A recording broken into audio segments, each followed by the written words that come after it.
All right, I finished reading Atalanta by Jennifer Saint. This is the second book of hers that I've read. I read Ariadne and really liked that one.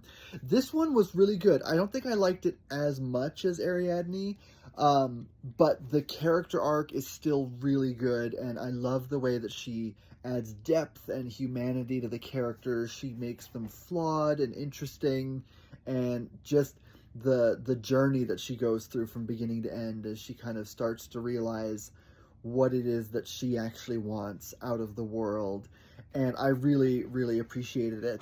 One thing that I will say is that this one felt a little short. There's a lot of stuff that happens in this. This contains, among other things, like the voyage of the Argonauts, because she was on the Argo, and, the foot race. There's the battle with that boar.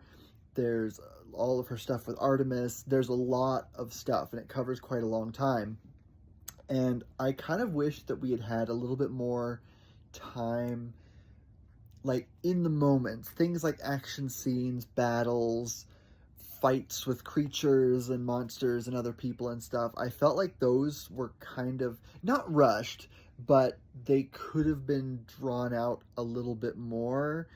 And I don't know, maybe that would have hurt the pacing. Maybe I just wanted more of this character because I really like the way that she writes this character. Atalanta is sort of one of those Greek mythological characters that isn't really taken seriously a lot of times. Like, she's barely mentioned in the Argonautica. I don't think she's actually in the Argonautica at all. Maybe a little bit. I think Pseudo Apollodorus mentions her.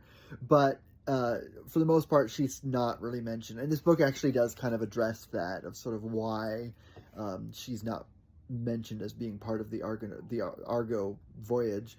But there's also that story about, like, the foot race where she gets distracted by the golden apples, and it always kind of made her feel sort of silly and shallow. And I love how this book sort of takes all the different versions of her character, because there's sort of two different Atalanta stories, and really creates like a deep, complex character dealing with people who want to control her and deal with people who sort of don't understand what she really wants out of life. So I really did like the book, and I thought it was really engaging and a lot of fun, but I just kind of wanted more. I wanted to live in this world with her for longer and kind of exist with her sort of trials and tribulations a little bit more. So, I mean, I'm not a writer, so, maybe it's just me being greedy and wanting more of the character, but for the most part, I really did enjoy this one.